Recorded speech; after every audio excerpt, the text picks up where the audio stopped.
ও আমার ভাইরা, দুইজন অন্যায় করেছে। অন্যায়, একটা ছেলে আর একটা মেয়ে কি অন্যায় করতে পারে বুঝে নেন। অন্যায় করেছে, করার পরে ধরা পড়ার কারণে তাদের বিচার সালিশ করি, জরিমানা করি 3000 টাকা, যতদূর মনে পড়ে জরিমানা। যে ইরাম অন্যায় করিস গ্রামে থাকতে হলে জরিমানা দিতে হবে, 3000 টাকা জরিমানাও তারা দেশে। এখন গ্রামের লোক বলছে তাহলে এখন এই টাকা দিয়ে কি হবে? অন্যায় করেছে। একজন বলছে মসজিদের পায়খানা ঘর বানাও, বলছে মসজিদের পায়খানা ঘর বানালেও তাতে সোয়াব হবে, এটা করানো যাবে না। বলছে এই টাকা পায়খানা ঘরে লাগা, মসজিদের পায়খানা বুদ্ধি দিতেছে। তা বলছে মসজিদই যদি কেউ পায়খানা ঘর করে দেয় তাও তার সোয়াব হয়, সুতরাং যে কাজ করি সেই কাজের টাকায় সোয়াব হলেই হবে না। তা কি করতে হবে? বলছে একটা কাজ করা যাক, আমাদের গ্রামে তো টেলিভিশন নেই, আমরা একটা টেলিভিশন কিনি, ওই যত দেখবো গুনাহ হবে ওদেরও হবে। বুদ্ধি ভালো না? টেলিভিশন কিনলো, কেনার পরে আমার গ্রামের বটতলায় এখন সেখানে ঈদগাহ, আমার আমির ভাই জানে নিয়ে গিয়েছিলাম। আমির ভাই আছে তো চলি গে তো যাবে, পলায় বেড়াবে, আমলিক করে কি করবে। ও আমার ভাইরা, আমির ভাই দেখে এসেছে সেই ঈদগাহ, ওইখানে ছিল ক্লাব ঘর, ওখানে টেলিভিশনের ঘর, টেলিভিশনের জন্য আলাদা করে একটা স্টেজ বানানো ছিল। ওই স্টেজে ব্যাটারি দিয়ে চালাইতে হয়তো, কারেন্ট ছিল না। ওই টিভিটা শুধুমাত্র কিনা হয়েছিল যে ওরা গুনাহ করেছে, ওকে যেন গুনাহ আরো বাড়ে, এজন্য কিনেছে। বুদ্ধি দেখেছেন? শয়তানি বুদ্ধি কাকে বলে? ভাইরা আমার, এই যে খারাপ কাজ করার কারণে টেলিভিশন কিনলো, টেলিভিশন জুড়ে সারা গ্রামের মানুষ শুক্রবারে সেখানে একত্রিত হতো, আবার আলিফ লাইলার দিন একত্রিত হতো। ওগো আমার ভাইরা, ওই জায়গায় তো কোনোদিন আজান দেয় নাই, ওই জায়গায় টেলিভিশন জুড়ে কোনোদিন যে অপারেটর ছিল সে কোনোদিন বলে নাই আসো আসো কল্যাণের দিকে, আসো নাজাতের দিকে, আসো ভালোর দিকে, অথবা বলে নাই আসো খারাপের দিকে, কিছুই বলে নাই। কিন্তু লোকের অভাব হয় নাই। আর আমার মসজিদে মুয়াজ্জিন আজান দেয় ফজরের জামাতে, মাঝে মাঝে দেখা যায় ইমাম আর মুয়াজ্জিন ছাড়া আল্লাহর বান্দারা সব তাহাজ্জুদে। ঠিক না বেঠি? সত্য বললাম নাকি মিথ্যা বললাম? কথা কয় না? ওগো আমার ভাইরা, এই দোকানে যারা বসে আছেন, চায়ের দোকানে, আড্ডায়, সিনেমায়, তাস খেলায়, বিভিন্ন জায়গায় বসে আছেন, আপনাদের করজোরে বলবো ভাইরা আমার, আজকে আমরা ডাকছি আসেন না, আসেন না। পরকালের ময়দানে যেদিন বিপদে পড়ে যাবেন, ওই দিন হুজুরে ডেকে বলবেন হুজুর গো একটু পার করে দেন, আমিও আপনাকে দাড়ি পাল্লার লোক ছিলাম। কথা কয় না? এই আপনাদের অসুবিধা হচ্ছে? কি হবে বেঁচে থেকে অযথা বিদ্যা শিখে যদি না গড়তে পারি শোষণবিহীন সমাজটাকে? কি হবে বেঁচে থেকে? কি হবে ছাত্র সেজে চুমু খেয়ে সনদ খানা যদি হয় বিদ্যালয়টা পরিমণিদের আড্ডাখানা? ও আমার ভাইয়েরা, বিদ্যালয় ভার্সিটিগুলো এখন যারা অন্যায় করে তাদের দখলে, ভালো মানুষের স্থান নাই। এখন তো তাও একটু জায়গা হয়েছে। 3 মাস আগে নামাজ পড়াও যেত না, গোপনে নামাজ পড়তে হতো। টাকনুর উপরে কাপড় পরলে বুঝে নিত এইটা বিশেষ দলের লোক, পিটানি শুরু হয়ে যেত। আসসালামু আলাইকুম রহমতুল্লাহি ওয়া বারাকাতুহু। কেমন আছেন সবাই? আলহামদুলিল্লাহ, আপনাদের দোয়া নিয়ে ভালো আছি। নিজেদের অঞ্চল, বেশি দূরের মানুষ না, এজন্যে এখনো এই জায়গায় এই ভাঙাচোরা অবস্থা, ঠিক না? যেসব অঞ্চলগুলোতে যায় ওসব অঞ্চলগুলোতে পরের মানুষ তো আসলে গ্রামের ফকির ভিক্ষে পায় না, ঠিক না ভাই? ঠিক তো এই জন্যে একটু ঝামেলা হচ্ছে, অসুবিধা নেই। আল্লাহ যাদের কবুল করে না তারা ভালো জায়গায় আসতেও, আল্লাহ যাদের কবুল করেন তারাই আসতে পারে, তারাই সক্ষম। আল্লাহ যাদের কবুল করবেন তারা এখানে আসতে পারবেন। আল্লাহ সবাইকে কবুল করুন, বলেন আমিন। সবাই এখানে আসলে আমাদের কোনো ক্ষতি আছে? আমাদের কোনো ক্ষতি নাই। এই জন্য আমরা চাইবো যে সবাই এখানে আসুক, বসুক। এই কথা বলার মধ্যে কাটি করা যাবে না, একবারও কেউ গায়ে টাচ করতে পারবে না। আমি না বসতে করতেছি মানে শর্ট দেন হয়ে জায়গার অভাব আছে, হ্যাঁ ওই জায়গায় শর্টের জায়গার অভাব হয়নি। আপনি না বসতে কয় হুজুর টান দেন, মাঠ সব ফাঁকা পড়ে রয়েছে, শর্ট দেন, সব জায়গায় শর্ট দেন। এই পাশে সোয়াট এই পাশে দেন, সোয়াট এই পাশে। আর যতক্ষণ কথা বলবো কেউ গায়ে টাচ করবেন না, যা বলবেন লিখে দেবেন। ইন্নাল হামদালিল্লাহি নাহমাদুহু ওয়া নাস্তাঈনুহু ওয়া নাস্তাগফিরুহু ওয়া নু'মিনু বিহি ওয়া নাতাওয়াক্কালু আলাইহি ওয়া নাউযু বিল্লাহি মিন শুরুরি আনফুসিনা ওয়া মিন সাইয়্যাতি আ'মালিনা মান ইয়াহদিহিল্লাহু ফালা মুদিল্লা লাহু ওয়া মান ইউদ্লিলহু ফালা হাদিয়া লাহু ওয়া নাশহাদু আল্লা ইলাহা ইল্লাল্লাহু ওয়া নাশহাদু আন্না সাইয়্যিদানা মুহাম্মাদান আবদুহু ওয়া রাসূলুহু আল্লাযী أرسله بالحق بشيرا ونذيرا وداعيا إلى الله بإذنه وسراجا منيرا فقد قال الله تعالى في كلامه المجيد والفرقانه الحميد সবাই পড়েন আউযু বিল্লাহি মিনাশ শাইতানির রাজিম বিসমিল্লাহির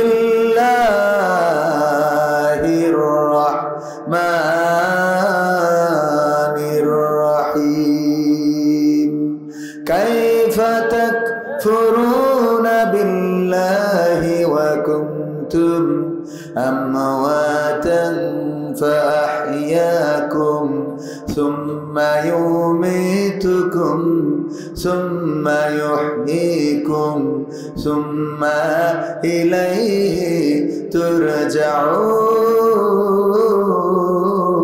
ترجعون وقال الله تعالى في شان حبيبه إن الله وملائكته يصلون على النبي يا أيها الذين آمنوا صلوا عليه وسلموا تسليما اللهم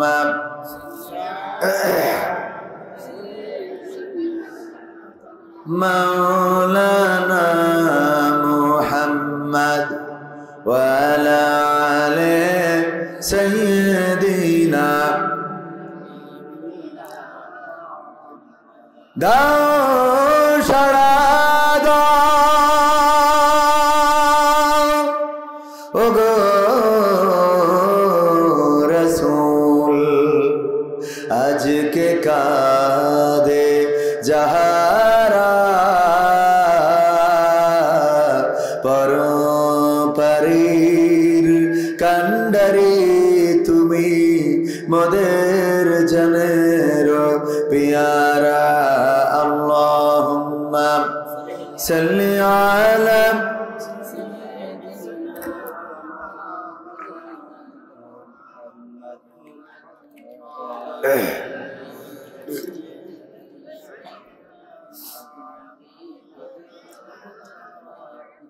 রূপের বড়াই করিস না রে রূপ চিরদিন থাকে না রূপের বড়াই করিস না রে রূপ চিরদিন থাকে না নিজের মুখটা দেখা একদিন হইবে রে তোর যন্ত্রণা নিজের মুখটা দেখা একদিন হইবে রে তোর যন্ত্রণা রূপের বড়াই কইরো না ভাই রূপ চিরদিন থাকে না চেহারার বড়াই কইরো না বোন চেহারা চিরদিন থাকে না নিজের মুখটা দেখা একদিন হইবে রে তোর যন্ত্রণা নিজের মুখটা দেখা একদিন হইবে রে তোর যন্ত্রণা সময় হইল বড় শিক্ষক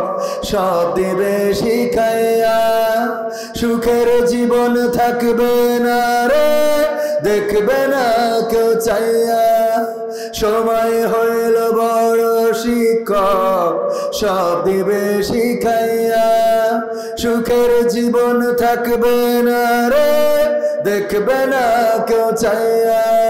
মরার আগে মরবি রে তুই, জ্বালা সইতে পারবি না। মরার আগে মরবি রে তুই, জ্বালা সইতে পারবি না। নিজের মুখটা দেখা একদিন হইবে রে তোর যন্ত্রণা। নিজের মুখটা দেখা একদিন হইবে রে তোর যন্ত্রণা। কিসের এত বড়াই তোমার মাটির দেহ লইয়া। ময়রা দেখো পোকামাকড় শেষ করবে সব খাইয়া। কিসের এত বড়াই তোমার মাটির দেহ লইয়া। ময়রা দেখো পোকামাকড় শেষ করবে সব খাইয়া। এই দুনিয়া ছাড়তে হবে, অহংকার কইরো না। এই দুনিয়া ছাড়তে হবে, অহংকার কইরো না। নিজের মুখটা দেখা একদিন হইবে রে তোর যন্ত্রণা। নিজের মুখটা দেখা একদিন হইবে রে তোর যন্ত্রণা। ক্ষমতার বড়াই কইরো না ভাই, চেয়ার চিরদিন থাকে না।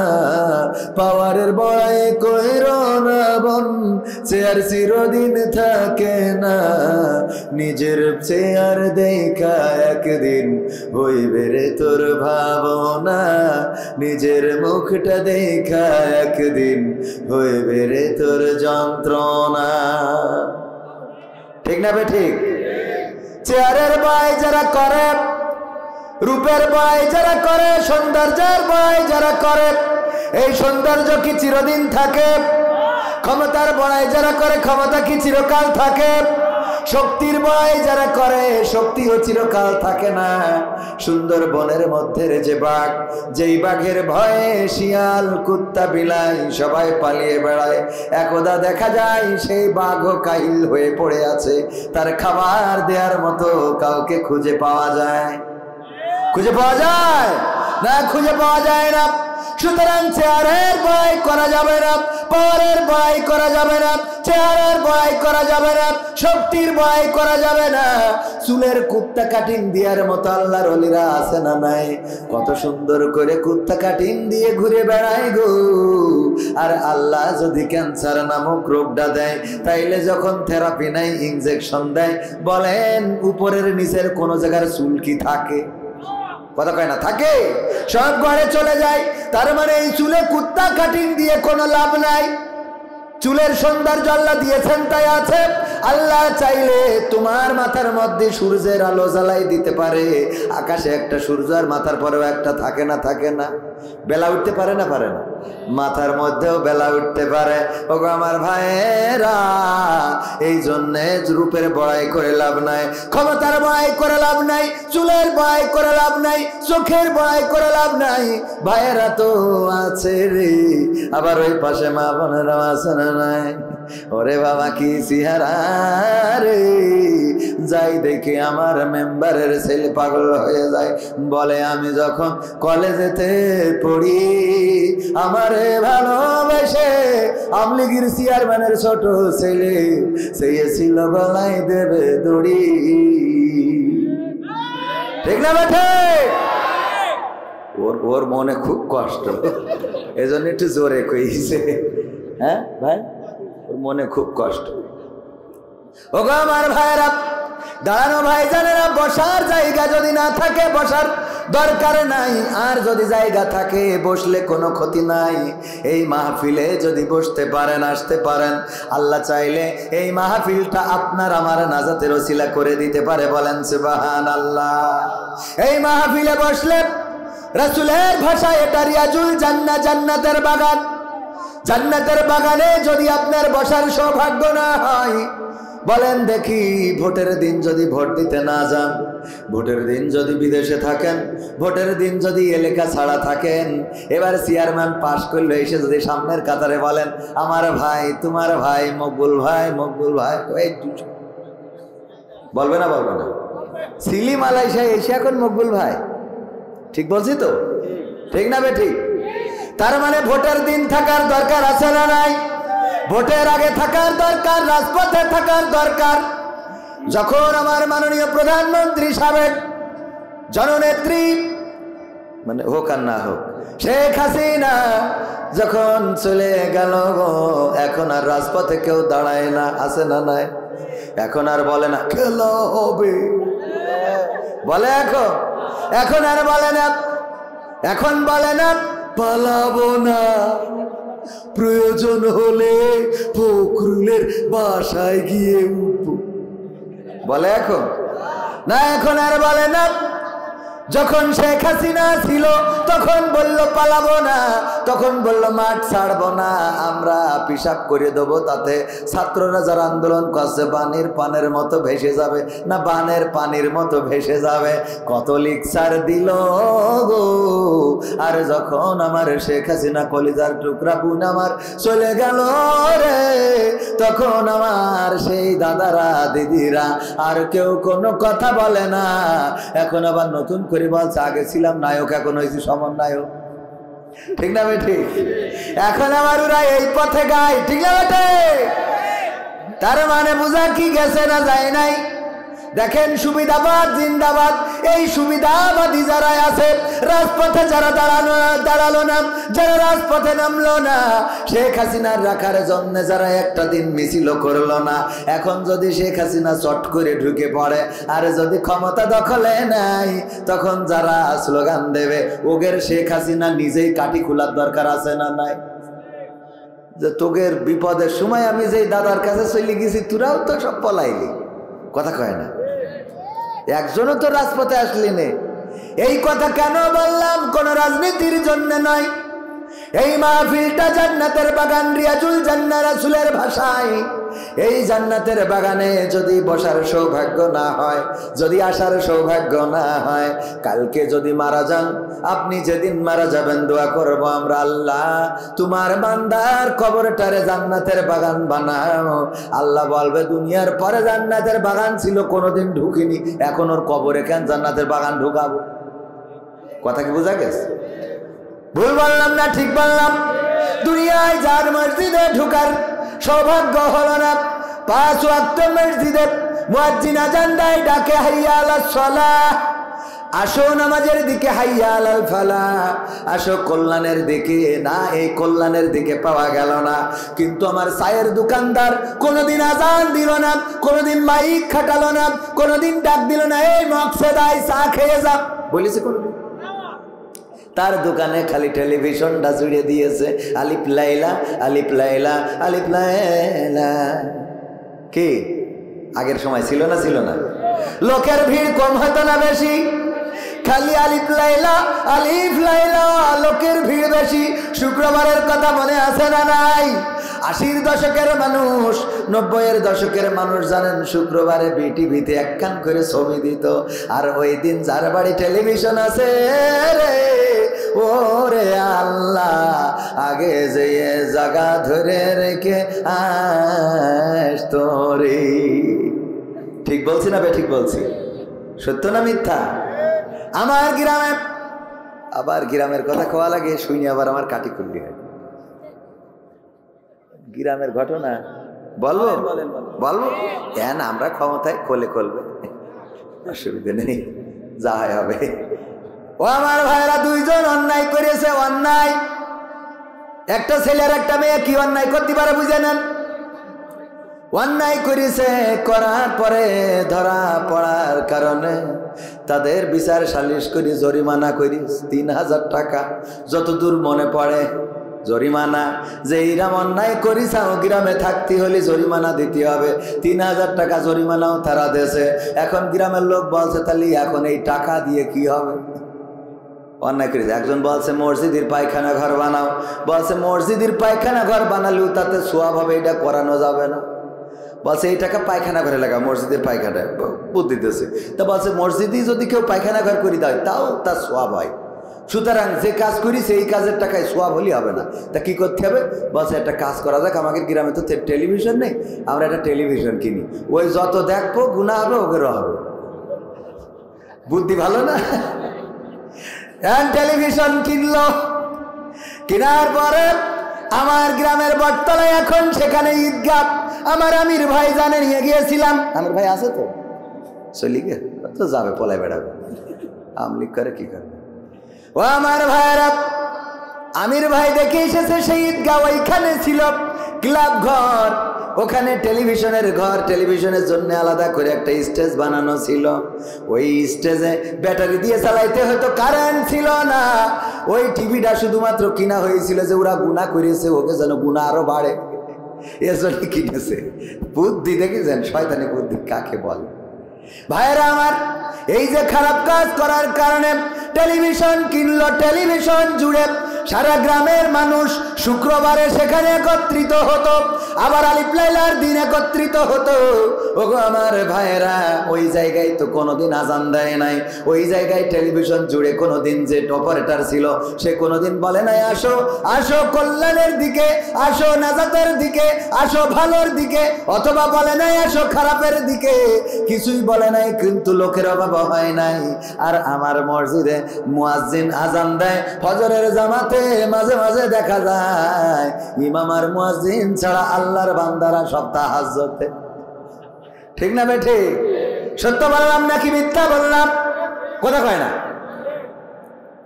ওগো আমার ভাইয়েরা, এই দোকানে যারা বসে আছেন, চায়ের দোকানে, আড্ডায়, সিনেমায়, তাস খেলায়, বিভিন্ন জায়গায় বসে আছেন, আপনাদের করজোরে বলবো ভাইয়েরা আমার, আজকে আমরা ডাকছি আসেন না, আসেন না। পরকালের ময়দানে যেদিন বিপদে পড়ে যাবেন, ওই দিন হুজুরে ডেকে বলবেন হুজুর গো একটু পার করে দেন, আমিও আপনাকে দাড়ি পাল্লার লোক ছিলাম। কথা কয় না? এই আপনাকে অসুবিধা হচ্ছে? কি হবে বেঁচে থেকে অযথা বিদ্যা শিখে যদি না গড়তে পারি শোষণবিহীন সমাজটাকে? কি হবে বেঁচে থেকে? কি হবে ছাত্র সেজে চুমু খেয়ে সনদ খানা যদি হয় বিদ্যালয়টা পরিমণিদের আড্ডাখানা? ও আমার ভাইয়েরা, বিদ্যালয় ভার্সিটিগুলো এখন যারা অন্যায় করে তাদের দখলে, ভালো মানুষের স্থান নাই। এখন তো তাও একটু জায়গা হয়েছে। 3 মাস আগে নামাজ পড়াও যেত না, গোপনে নামাজ পড়তে হতো।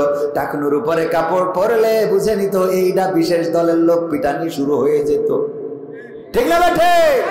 কথা কয় না? তার মানে সারসাই এগুলো ছিল না। ছিল মানে কি? গুগাতে আমার জুতো খুলিতে দৌড়াত বালুন্ডা, মানে বালুন্ডা আমার সে জুতো পাই দিতে দেয় না। আমি বলছি ভাই টাকা দেখি না জুতো, বলছে আপনি জুতো নিতে মায়ের আমাকেও খাওয়াবেন। বালুন্ডা ওই যে উনি জানে। হ্যাঁ আরো ছিল। আমি তো উঠেতে আমি বললাম যে খেলা হবে, আমি তো খারাপ কিছু করিনি। ওরা যা শিখাইছে তাই কইয়ে বলছে যে বের। তাহলে আপনারা যদি বলেন না এখানে ভালো ছিলাম, আমি তো মানবো না। মানা যাবে? আমার দাঁড়ানো যুবকেরা, কলিজার টুকরা ভাইয়েরা আমার, আমি যেখানেই যাই যুবকদের ভিড় পড়ে যায়। আমার এলাকা বলে একটু কম, অসুবিধা নাই। গ্রামের ফকির ভিক্ষা কম পাইলেও কোনো অসুবিধা নাই, কিন্তু এলাকার লোক যেন না বলতে পারে যে বগুড়ায় যেত, কুষ্টিয়ায় যেত, রাজশাহী যেত, চাঁপাইনবাবগঞ্জ যেত, রংপুরে যেত, আর ওখান থেকে বুগলা টাকা নিয়ে বাড়ি এসে মজা মারত। আমাদের কোনোদিন বলিনি, এই কথা যেন বলতে না পারে। এই জন্যই মাঝে মাঝে 2-1টা প্রক্সি দিই, বোঝা গেছে তো? মাঝে মাঝে 2-1টা মেরি দিয়ে যায়, যাতে আপনারা অভিযোগ করতে না পারেন। ভাইরা আমার কলিজার টুকরা যুবকেরা, যদি মনে হয় আল্লাহর কোরআন শোনার দরকার, আল্লাহর কোরআন জানার দরকার, মানার দরকার, এখনো যে খালি জায়গাগুলো আছে, ওই সামনে কি সোয়াটার নেই নাকি? সোয়াটার নেই, শুন নেই, আগায় নেবো তাই এনো পিছনে জায়গা ভরে নি, একটু মেলা না দেখা গেলে ভাল লাগবে না। শর্ট কই হ্যাঁ, ও সব তুলি তো বাড়ি শীতকালে গায়ে দিয়ে আনে। যত জায়গা ফাঁকা আছে সব বিছাই দেন, সব বড়। ও শোনা ভাই, এসো আমি আমার কাছের লোক, ও মধু, সবাই আমার বাড়ির কাছের লোক, সবাই আমার ভাই, কলিজার টুকরা। যে কটা চলি যাবে ও কটার কপালে হেদায়েত নেই, ও বলেও লাভ নেই। কারণ আমি তাকে বলি আল্লাহ রাসুলই পারে নাই, আবু জাহেলের গা টিপে দিয়ে, আবু তালিবের পা টিপে দিয়ে হেদায়েত করতে পারিনি। তো তোকে সুনা মধু করলি হয়? তোকে জন্য 2.5 হাত বাখারি লাগবে, ঠিক না বে ঠিক? এখানে বসবে কারা? আল্লাহ যাদের কবুল করবে তারা ছাড়া বসতে পারবে না। যদি উদাহরণ দিতে যাই, উদাহরণ দিয়ে মাঝে মাঝে বলি, মুরগি পুষেছে আমার পরিচালক ভাই। পরিচালক ভাই পরে রাগ করিস তো, মন খারাপ করে দিয়েছে। ওরে মনেতে রাগ না, ওইলে এমনি একটা ভাব নিলাম পয়লা, বলবেন একটা ভাব, মানে উঠে পরে একটা ভাব নিতে হয়। কিন্তু এলাকার মাঝে মানুষ দাম দিচ্ছে না তো, হঠাৎ মনে করে একটা ভাব নিল, হুজুরির একটা ভাব আছে। কারণ আমি তো দ্বিতীয় বক্তা, বলবেন প্রধান বক্তা তো আছে, তো এখন উনার নাই মুরগি নেই। আমার ভাই তো কনে সাড়াপোল, সাড়াতলা বলছে মুরগি পুষার জন্য বউও নেই। হ্যাঁ, এই বললেন। যাই হোক ভাইয়েরা আমার, লাইভ যাচ্ছে, অনেকে আবার বলবেন দেখেন মাহফিলের ময়দানটা হাসির হাস্যের মঞ্চ করে ফেলেছে। ভাই, মাহফিলের ময়দানে হাসির হাস্যের মঞ্চ করে নাই, বরং কিছু কথা, কিছু আনন্দ, কিছু বিনোদন, কিছু শিক্ষা দেওয়ার দরকার আছে না নাই? খালি শুধুমাত্র বলে গেলাম না বলে যাওয়ায় যদি এই ময়দান থেকে যদি হেদায়েত হয়ে যেত, তাইলে বাংলাদেশে যত ওয়াজ হয় আগামীকালকেই তো কোরআনের রাজ কায়েম হওয়ার কথা, ঠিক না বেঠি? ওয়াজ শুনে আসলে খুব বেশি হেদায়েত হয় না। হবে কি, ওয়াজ যারা শুনতে আসে তারা দেখতে আসে যে কোন হুজুর ভাইরাল হুজুর না হইলে তারা আসে। আমার ভাই ওয়াজ করলো আমার থেকে ভালো, পবিত্র কোরআন থেকে রিলে করে শোনাইছে। বলেন এর 3 ভাগ 4 ভাগের 1 ভাগ লোক কি ছিলেন না? ওয়াজ করলো ভালো, কিন্তু আমাদের ভালো লাগেনি, কারণ আমাদের দলের হতে হবে, আমাদের পছন্দের হতে হবে। তার মানে শ্রোতা যারা আসে তাদের পছন্দের না হইলে ওয়াজ শোনে। এই একই মাঠে যদি আমির হামজা ভাই আসতেন, বলেন দেখি এই জায়গায় কি জায়গা ধরতো? তাহলে যারা বলে আমরা কোরআনের জন্য যাই, আসলে এইটা বানোয়াট কথা, মিথ্যা কথা, ভুল কথা, পাম দিয়া কথা। কি কথা? মিথ্যা কথা, বানোয়াট কথা, ভুল কথা, পাম মারা কথা। এরম ওপেন কিন্তু কেউ বলবে না আমি ছাড়া। কারণ আমি কেন বলবো? আমি যেহেতু অনেকেই বলে আমি নাকি হুজুর না, এই জন্য আমি বলি, বুঝলেন? হুজুর যারা তারা বলবে না, কারণ গায়ে পড়ে, কনে পড়ে। আমি তো আর হুজুর না, সুতরাং আমার পড়ারও ভয় নেই। কথা কি ঠিক আছে ও আমার ভাইরা? তাইলে যারা আসে ওরা আসে আমির হামজা, এইটাকে কেন্দ্র করে হামজা ভাইকে ভালোবাসে, তাই আসে। কোরআন ভালোবেসে যদি আসতো, তাইলে আমার পরিচালক যদি ওয়াজ করে তাও আশা লাগবে, যদি আমার ভাই ওয়াজ করে তাও আশা লাগবে, যদি আমির আলী ওয়াজ করে তাও আশা লাগবে। কারণ কোরআন থেকে যারা বলবে সেটা শোনার দরকার আছে না নাই? এইবারে একই মাঠে যদি মিজানুর রহমান আজহারী আসে, বলেন দেখি লোক আরো কেমন হবে? কেমন হবে মানে কি? এই দেখার জন্য আসতে যাইয়ে চাপা খেয়ে পাত তলে পড়ি 3-4টে মরেও যাবে, কবে ওরা শহীদ হয়ে গেছে, কবে না কবে না। অথচ মিজানুর রহমান আজহারীর জন্য এসেছে, কোরআনের জন্য আসে নাই। আমির হামজার জন্য এসেছে, কোরআনের জন্য আসে নাই। কবির বিন সামাদের জন্য এসেছে, কোরআনের জন্য আসে নাই। মাওলানা আরো যত আছে পছন্দের হুজুরদের জন্য এসেছে, কোরআনের জন্য আসে নাই। সে বলে হুজুর আপনার ভালোবাসি কোরআনের জন্য। এটা মিছে কথা, আমি সামনেই বলি ভাই, এই মিথ্যে কথা বলার তো কোনো দরকার নেই। কি এর কোরআনের জন্য ভালোবাসি? কোরআনের জন্য যদি ভালোবাসেন, জুম্মার দিন ইমাম সাহেব বয়ান শুরু করে, বয়ান শুরু করার পরে দেখেন চা খেয়ে বেড়ায়, গরু বাইন্দে বেড়ায়, গরুর গোসল করাচ্ছে, মাইকি ওয়াজ চলছে, ও গরু পুকুরি লাগাচ্ছে, কে বল? ঠিক না বেঠি? তা হুজুর কি বাজে কথা বলে? বরং হুজুরই তো ভালো কথা বলে। মসজিদের ইমামের ওয়াজ শোনেন না, আপনি বলেন আমি আল্লাহর জন্য। একদম মিছে কথা, খবরদার মিছে কথা বলবেন না। আপনি গুনাহগার হচ্ছেন। কেন গুনাহগার হবেন? গুনাহগার হওয়ার কোনো দরকার আছে না। এরপরে বলি ধরে নেন যে মুরগি আছে এখানে, কারোর মুরগি আছে না, চাচা মুরগি আছে না, আমার ওই চাচা মুরগি পুষেছে 10টা ডিম, তার মধ্যে 5টা ডিম উনার বিয়ায় এসেছিল, মেয়ে বিয়ে দিয়েছে, তাই বিয়ায় রান্না করে কুরমা করে খাওয়াইছে। আর বাকি আছে কয়টা? 5টা ডিম যখন মুরগি তাওয়া লাগা হয়েছে, স্ত্রী বলতেছে দেখো 5টা ডিম বসাইলে তো বেকায়দা, 5টা ডিম 5টা বাচ্চা, যদি এর মধ্যে 2টা ডিম ড্যামেজ হয়ে যায় তাইলে 3টা নিয়ে ঘুরে বেড়াবে, আমাদের তো লস হয়ে যাবে, আরো 5টা ডিম অন্তত খুঁজে নিয়ে আসো। ওই মুরব্বী আমার চাচা যান গ্রামে ঘুরে ঘুরে 5টা ডিম পেয়েছে, তবে হাঁসের ডিম, কে ডিম? এই যে মুরগির পেটের নিচেই দিয়েছে, বাচ্চা হবে না, হবে না, মুরগির পেটের নিচেই দেওয়ার কারণে 1 মাস পরে বাচ্চা উঠেছে। 5টা মুরগির আর 5টা কিসের? সকালবেলা মুরগি ওয়াজ করতেছে, আমার বাবাজিরা শোনো, তোমরা যেন কুয়াশায় ভিজবা না, বৃষ্টি লাগাবা না, তোমরা দয়া করে পানিতে পড়বা না, পুকুরে নামবা না, তোমাদের যদি অসুস্থ, তোমাদের যদি জ্বর হয়, অসুস্থতা বেড়ে যায়, আমি ডাক্তার দেখাবো, টাকা তো নাই রে, এই জন্য আমার কাছে কাছে থাকবা। এই ওয়াজ করে যখন মুরগি নিয়ে ঘুরে বেড়াচ্ছে, যেই কটা মুরগির বাচ্চা ওইগুলো মুরগির কাছে থাকে, কিন্তু যেই 5টা হাঁসের বাচ্চা যেখানে পানি ওই দিকে যায়, যেখানে পানি মুরগিরা এত করে বললাম ওইদিকে যাইও না, ওই পাশে বর্ডার, বিএসএফ দাঁড়ায় আছে বলো, কি বিএসএফ আছে না নাই, ওই পাশে বর্ডার, তোমরা আমার ছেড়ে যেও না, তাইলে কিন্তু বিএসএফ গুলি করে দেবে, আর যদি মারা যাও তাইলে আমার তো কষ্ট লাগবে, 1টা মাস পরিশ্রম করে তোমাদের বাচ্চা ফুটাইছি, আমার কাছাকাছি থাকো। 5টা মুরগির বাচ্চা কাছাকাছি আছে, কিন্তু যেই 5টা হাঁসের বাচ্চা টিউবওয়েলের কাছে যে পচা কাদা পানি, ওইটা পাওয়ার পরে মনে হচ্ছে যে কালকে ঈদ গোসল করা শুরু করিয়েছে, ওরে গোসল কিলিবিলি করি, পচা কাদা পানি শুধু মাকে, তোমাকে আবার ঘাড়ের পরে তোলে, তুই আবার ঝাড়া মারে, ঠিক না বেঠিক?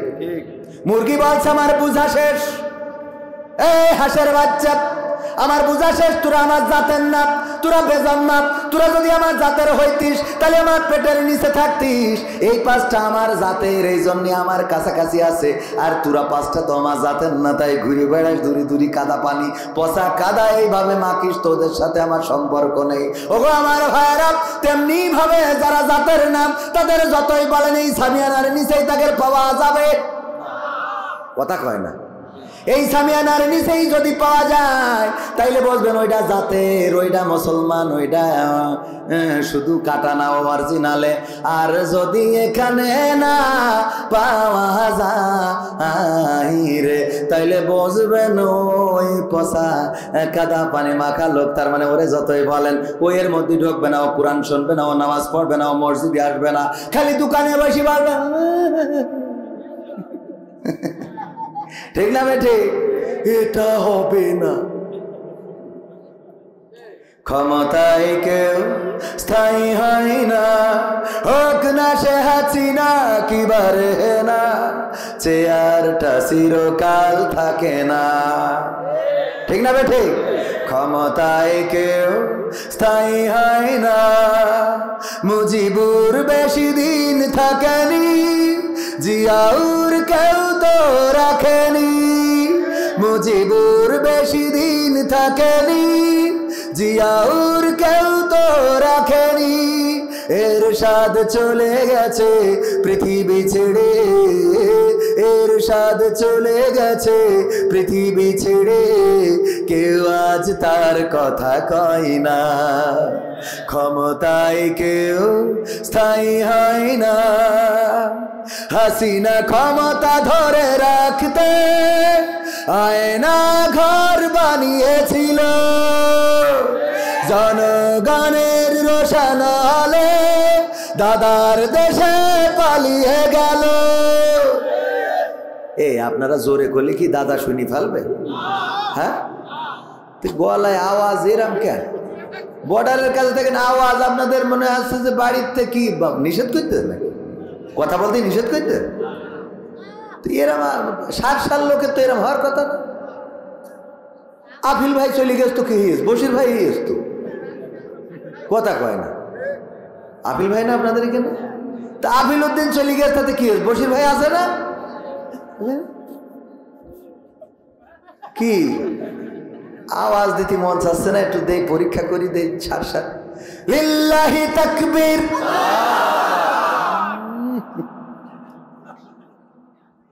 আওয়াজ করবেন ওইনে দাদা কবে যে শর্ট করে ঢুকা হবে না, ওইন বসে রইস পথে। আপনারা বর্ডারের কাছে না, তাহলে আওয়াজটা সেরকম হওয়া লাগবে না? লিল্লাহি তাকবীর। তা পছন্দ হইল না। আরে দায় রয়েছেন আমার ভাইরা, কেউ মনে হয় করছে না। ভাই আপনারা একটু কম এটা আওয়াজ দেন। আপনার দায় থাকলে আমার কোনো অসুবিধা নেই, আপনি পারলে আমার অসুবিধা কি? যাওয়ার সময় একটা স্পিড খেয়ে বাড়ি চলবে। লিল্লাহি তাকবীর, নারায়ে তাকবীর। আল কোরআনের আলো, আল হাদিসের আলো, আমার নেতা তোমার নেতা। লিল্লাহি তাকবীর। এখনো শীত ভালো পড়ে নাই, মাঝে মাঝে একটু আওয়াজ দিবেন, মাঝে মাঝে ঠিক বেঠিক, ঠিক না হইলে বলবেন যে ঠিক না, এটাও তো বলবেন। তা ঠিকও কর না, ঠিক নাও কর না, কারণও আছে। ভারতের কাছে তো, এটা ভারতের কাছে না। ওই পারে গেলাম, গেলি ওয়াজ করতে দেশে, ওয়াজ করি, যাই যা বলি, কেউ কিছু কথা কয় না। তা আমি বলছি কিরাম হইলো, কেউ কিছু বলে না। আমি আমার আব্দুল সালাম যুক্তিবাদী ভাইকে ফোন দিলাম, ভাই এই পারে ওয়াজ করি তো তেমন টেস্ট লাগতেছে না, কেন? তাই বলছে ওয়াজ করি, সামনে শ্রোতা থাকে হাজার হাজার, কেউ কোনো কথা বলে না, আমিনও বলে না, ওলা দোয়াল্লিনও বলে না। বলছে ওদের হিসেব হইলো বাংলাদেশে টাকা খরচ করে হুজুর নিয়ে আসে, কি আমরা কথা বলবো? তাই যা বলার হুজুর তুমি একা বলবো, টাকা নিবা আবার আমাদের কথা কইতে হবে। এই জন্য এ তো বর্ডারের কাছে, আপনাদের মধ্যে কি এই আমল চলছে নাকি? এই আমল চলছে? আল্লাহ আমাদের কবুল করুন, বলেন আমিন। সম্মানিত ভাইয়েরা, আমরা মাহফিল তো শুরু করিনি, শুরু করা দরকার। 23তম ঐতিহাসিক তাফসিরুল কোরআন মাহফিল কৃষ্ণপুর দক্ষিণ পূর্বপাড়া জামে মসজিদের উদ্যোগে আজকের মাহফিলের শ্রদ্ধাভাজন সভাপতি জনাব আলহাজ মাস্টার জহুরুল হক সাহেব আছেন। মাশাআল্লাহ, আল্লাহ হায়াতে তাইয়্যিবা দান করুন, বলেন আমিন। আল্লাহ রাব্বুল আলামিন দীর্ঘজীবী করুন এবং সুস্থ জীবন দান করুন, বলেন আমিন। এছাড়া আলোচনা করেছেন আমার আগে আমাদের আমির ভাইয়ের বন্ধুবর আমিরুল ইসলাম সাহেব, অনেক সুন্দর আলোচনা করেছেন। আলোচনা করবেন আপনাদের আকাঙ্ক্ষিত, প্রত্যাশিত, আপনাদের অঞ্চলের গৌরব, আমাদের প্রিয় ভাই হাফেজ হযরত মাওলানা মাহবুবুর রহমান সাহেব, যিনি ঝিনেদার হলেও আমাদের যশোরেই সুপরিচিত, ঠিক কিনা? আমি মাঝখানে মনে করলাম কিছু বক্তাদের বলবো যে আপনাদের এই নামে সংশোধন আছে। সংশোধন কি? মাহবুবুর রহমান থাকে বেনাপোল। বেনাপোল কিসের মধ্যে? যশোরের মধ্যে। লেখে কি? ঝিনাইদা। হাসান আল মামুন লাল থাকে কনে? যশোরে। লেখে কি? রবিউল ইসলাম খুলনা থাকে কনে? লেখে কি? আমার তৈয়বুর রহমান ভাই মাওলানা, ঘর বাড়ি বউ বাইস্তা সব যশোরে, ভিটে মাটি। লেখে কি? যশোরে থেকে সব নিজেদের জায়গা প্রমোট করে বেড়াচ্ছে। এটা কি মানা যায়? এটা মানবো না, ঠিক না? ঠিক। আমাদের যশোরে থাকবে, যশোরের ট্যাক্স দেওয়ার দরকার আছে না নাই? এই জন্য এই বক্তাগুলো যে কটা বললাম সবগুলো এই নামের শেষে সংশোধনী দিয়ে সব যশোর লিখতে হবে, যাতে এলাকা বোঝে যে যশোরে সব বক্তা পয়দা করে। উনারা কিন্তু তৈরি হয়েছে আমাদের যশোরে এসে, জানেন কি না?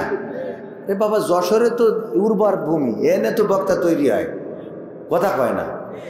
কিন্তু যশোরের লোক একটু বক্তা কম হয়ে গেছে, কারণ এরা 72, ভূমিটা উর্বর, কিন্তু যে গাছটা লাগানো হয়েছে ওইটার সমস্যা। বিষয়টা বোঝেননি? যশোরের লোক আলেম সব দেখেন, যে কটা বক্তা বাংলাদেশে কাঁপায় বেড়াচ্ছে সব যশোরে আছে, কিন্তু এক একজনের ডেজিনেশন এসে ঝিনেদা, সাতক্ষীরা, কুষ্টিয়া, খুলনা, এইভাবেই সবার ডেজিনেশন। আর আমরা কি করি? আমরা যশোরের লোক, আমরা খালি বগল বাজাই। আমাদেরও বক্তা হওয়ার দরকার আছে না? এই জন্যে আমাদের সন্তানদেরকে কোথায় পড়াবো? মনে থাকবে? কোরআন যদি জানে কোরআন বলতে পারবে, যদি না জানে বলতে পারবে। এই জন্য এখন জেনারেল মিশ্রিত কোরআন, হিফজুল কোরআন মাদ্রাসা প্রতিষ্ঠিত হয়েছে বিভিন্ন জায়গায়। এই মাদ্রাসাগুলোতে আমাদের সন্তানদেরকে দেওয়ার চেষ্টা করব ইনশাআল্লাহ, তৌফিক দিন। এছাড়া উপস্থিত আছেন আরো গণ্যমান্য ব্যক্তিবর্গ সঞ্চালনায় রয়েছেন প্রিয় ভাই হাফেজ মোহাম্মদ হাফিজুর রহমান সাহেব, কৃষ্ণপুর দক্ষিণ পূর্বপাড়া জামে মসজিদের শ্রদ্ধাভাজন ইমাম ও খতিব আছেন। আমার সামনে উপবিষ্ট দিনদার ইমানদার মুসলমান ভাই বাবাজিরা, পর্দার অন্তরালে মা এবং বোনেরা, সবাইকে অন্তরস্থল থেকে আবারও সালাম জানাচ্ছি, আসসালামু আলাইকুম ওয়া রাহমাতুল্লাহি ওয়া বারাকাতুহু। আমরা আল্লাহর শুকরিয়া আদায় করি যে মহান রব দয়া করে মায়া করে আমাদেরকে মানুষ হিসাবে সৃষ্টি করেছেন, পৃথিবীর সমস্ত বালা মুসিবত থেকে মুক্ত করে আজকে এখানে আসার বসার তৌফিক দান করেছেন। সেই রবের শুকরিয়া আদায় করে বলছি আলহামদুলিল্লাহ। আলহামদুলিল্লাহ। এত আসতে বলে আহারে ভাইরা আমার, দেখেন আমি ওয়াজ করছি, আজকে ওয়াজ করছি না, কাল কি হবে এইটার কোনো নিশ্চয়তা আমার আছে? আব্দুল হাই মোহাম্মদ সাইফুল্লাহ ভাইয়ের নাম শুনেছেন না শোনেন নাই? আব্দুল হাই মোহাম্মদ সাইফুল্লাহ ভাই ডক্টর আব্দুল্লাহ জাহাঙ্গীর স্যারের ছাত্র। ডক্টর আব্দুল্লাহ জাহাঙ্গীর ছিলেন বাংলাদেশে দলমত নির্বিশেষে জেনারেল অথবা মাদ্রাসা পড়ুয়া সবার কাছে প্রিয় ভাজন একজন ব্যক্তি, ঠিক না ঠিক? ডক্টর আব্দুল্লাহ জাহাঙ্গীরের ছাত্র আব্দুল হাই মোহাম্মদ সাইফুল্লাহ ভাই আমার খুব কাছের মানুষ, অনেক মহব্বত করেন, আমিও তাকে অত্যন্ত মহব্বত করি। দেখা হলে জড়িয়ে ধরেন, অনেক গল্প হয়, মাঝে মাঝে ফোনেও কথা হয়। ওইদিকে মাহফিলে গেলে বগুড়াতে অনেকবার একসাথে চা খেয়ে তারপরে উনি ঢাকার উদ্দেশ্যে গিয়েছেন, আমি যশোরের উদ্দেশ্যে এসেছি। এই মানুষটা গতকালকে অ্যাক্সিডেন্ট করে আজকে গতকালকে রাতে হাসপাতালে ছিল, আজকে হাসপাতালে চোখ অপারেশন করার পরে বিশ্রাম দেওয়া হয়েছে যে আপনি বাসাতে থাকবেন, তবে রেস্টে থাকতে হবে, মাহফিল করা যাবে।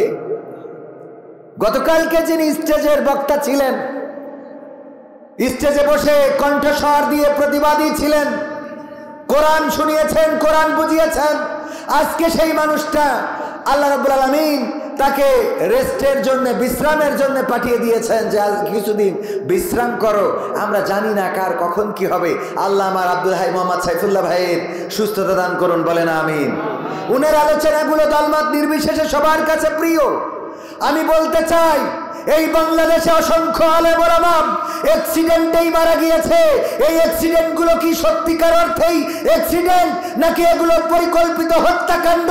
যাচাই করার সময় এসেছে, বলেন ঠিক কিনা? ডক্টর আব্দুল্লাহ জাহাঙ্গীরকে এইভাবেই হত্যা করা হয়েছে, অ্যাক্সিডেন্ট করে তিনি শহীদ হয়েছেন আইনুদ্দিন আল আজাদ কওমি অঙ্গনের ওস্তাদ। এছাড়াও আমাদের যশোরের ছিল আরেকজন আবু জাফর, তিনিও অ্যাক্সিডেন্ট করে মারা গেছেন। এমনি ভাবে আমরা প্রায়ই শুনি অ্যাক্সিডেন্ট করে অমুক বক্তা আহত, অমুক বক্তা নিহত। আবার গতকালকে আমার আব্দুল হাই মোহাম্মদ সাইফুল্লাহ ভাই অ্যাক্সিডেন্ট করে তার গাড়িটা দুমড়ে মুচড়ে শেষ হয়ে গেছে, নিজেও অসুস্থ। এমনকি আমি শায়েখ আহমদুল্লাহ সাহেবের স্ট্যাটাস থেকে যেটা জানলাম সেটা হলো সাথে পরিবারও ছিল এবং পরিবারের মেম্বারও আহত হয়েছে। এগুলো কি পরিকল্পিত কিনা? এগুলো কারো ষড়যন্ত্র কিনা? এগুলো কেউ ফলো করে নীরব ঘাতক হত্যাকাণ্ড চালাতে চাই কিনা যাচাই করার দরকার আছে না নাই? কারণ অ্যাক্সিডেন্ট করলেই 7 খুন মাপ। বেনাপোলে যদি আমি এখন উঠি, আমার গাড়িরে যদি এখানে কারোর ওয়াজ যদি ভালো না লাগে, সে যদি ট্রাক ড্রাইভার হয় আর আমি যেই উঠলাম অমনি নম্বর দেখি যদি চাপা একটা মাইরি দেয়, মানসি বললো আরে হুজুর মাইরি গেছে, কিন্তু ও যে মাইরি ফেললো এটা কেউ কয় না, কথা কয় না, ঠিক না বে ঠিক? এগুলো তদন্ত করার দরকার আছে না নাই? সব জায়গায় অ্যাক্সিডেন্টগুলোকে একেবারে বেকসুর অ্যাক্সিডেন্ট মানে দুর্ঘটনা, কয় দুর্ঘটনা তো দুর্ঘটনা, দুর্ঘটনার কোনো বিচার নেই। বিচার অবশ্যই হইতে হবে, দুর্ঘটনায় কে দায়ী না এটাও দেখতে হবে। তবে আমাদের দেশে দুর্ঘটনা হইলে ড্রাইভার আগে চিন্তা করে নিজের রক্ষা করি, তারপরে যা হয় হবে, ঠিক না বে ঠিক? কারণ আমাদের দেশে দুর্ঘটনা ঘটলেই আমাদের দেশের মেন্টালিটি হলো যদি ভ্যানকে মোটরসাইকেল ধাক্কা দেয় তাইলে মোটরসাইকেল আলার দোষ, কারণ ভ্যান আলা গরিব মানুষ, তাই মোটরসাইকেলের দোষ। খেয়াল করে দেখবেন, মোটরসাইকেলকে যদি পিকআপ চাপা দেয় তাইলে পিকআপের দোষ, কারণ মোটরসাইকেল ছোট জিনিস, পিকআপটা বড়, তাই সবাই মোটরসাইকেলের পক্ষ নিয়ে পিকআপের বিপক্ষে যায়। পিকআপের সাথে যদি ট্রাকের অ্যাক্সিডেন্ট হয় তাইলে সবাই পিকআপের দোষ বাদ দিয়ে ট্রাকের দোষ দেবে যে এই শালা খারাপ, কথা কয় না, এই ড্রাইভার সমস্যা। আবার অনেকেই বলে যে ট্রাকের ড্রাইভার সব বেজম্মা, এই বলে না নাউজুবিল্লাহ, এরকম কথা বলা যাবে বলে প্রায় বলে, মানে কি আমাদের কানের মধ্যে কতবার বলল মানুষ। তো এই গেল। এবার যদি ট্রাকের সাথে বাসের অ্যাক্সিডেন্ট হয় তাইলে কার দোষ? ট্রাকেলার দোষ, বাসের কোনো অপরাধ নেই। এই যে নিরপরাধ একজনকে আমরা বিচার করে দিই, রাতারাতি বিচার করে ফেলি।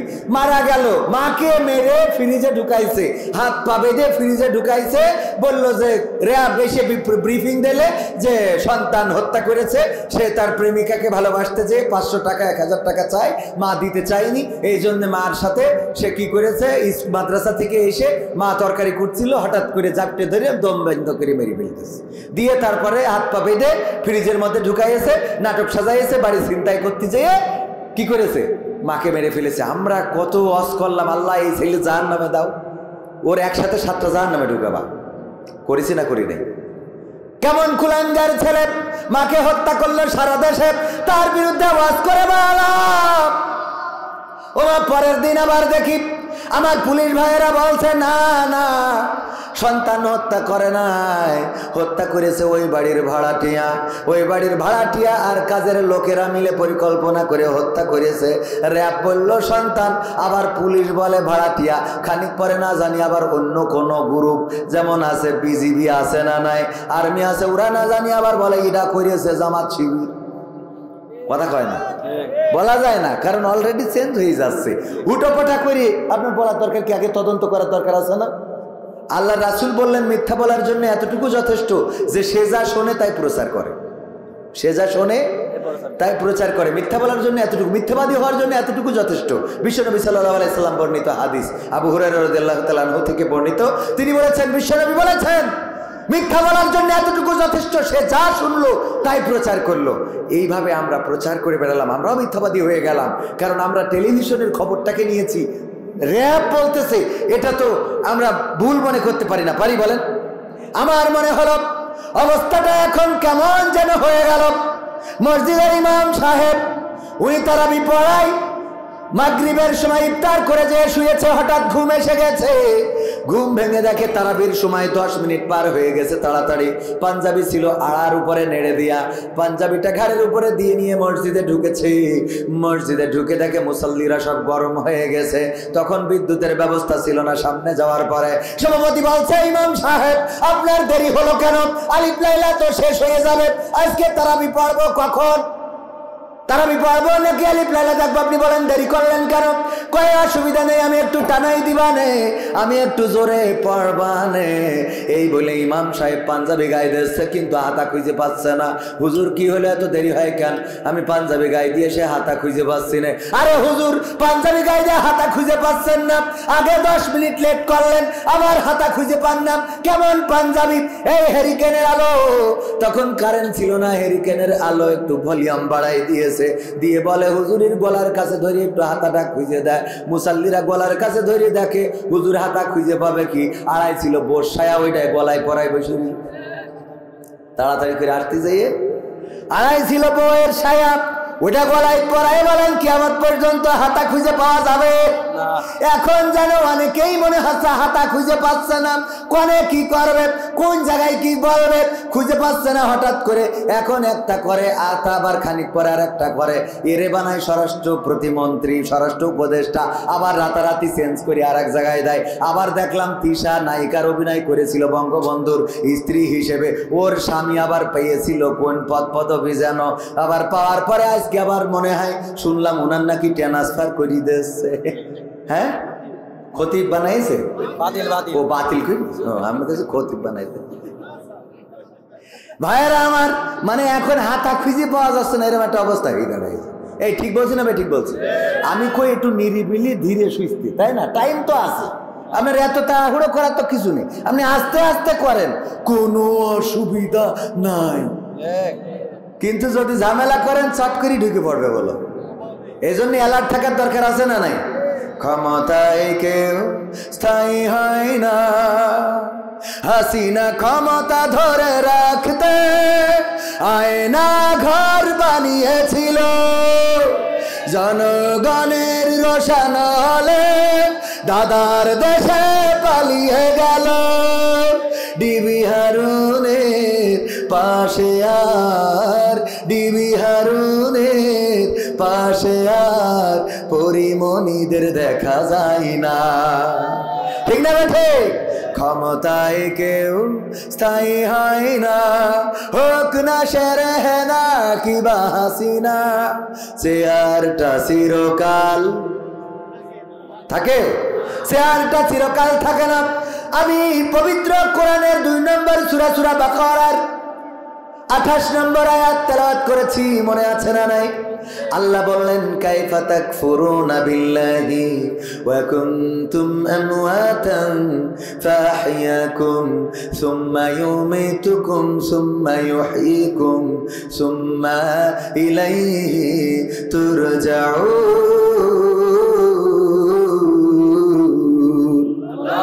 আমার আল্লাহ বলেন, ওগো আমার বান্দারা, তোমরা কান খুলে শোনো, তোমাদের কাছে একটা প্রশ্ন করি, কোন জিনিস তোমাদেরকে তোমাদের মহান রবকে অস্বীকার করতে শিখালো?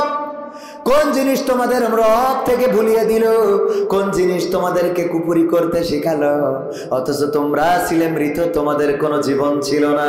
আমি আল্লাহ তোমাদের জীবন দিলাম, আবার একদিন আমি তোমাদের মৃত্যু ঘটাবো, আবার পুনরায় আমি তোমাদের পুনরুজ্জীবিত করব। বেলা শেষে ফিরে যাওয়া লাগবে কার কাছে? কথা কয় না, কার কাছে? বেলা শেষে ফিরে যাওয়া লাগবে কার কাছে? আমরা মারা যাব না, কে কে হাত উঁচু করেন?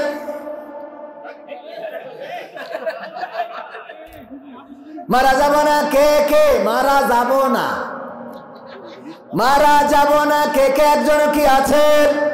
পবিত্র কোরআনে কয়টা সূরা?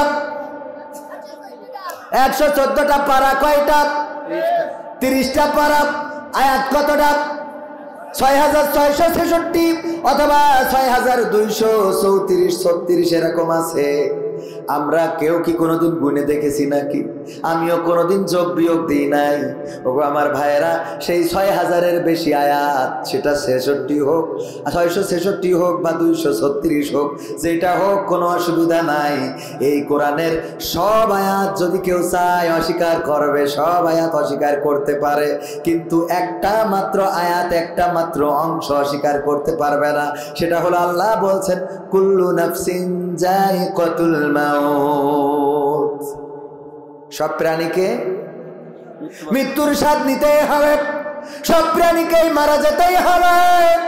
এই আয়াতটা অস্বীকার করার মতো কেউ আছে নাকি? একজন কি আছেন?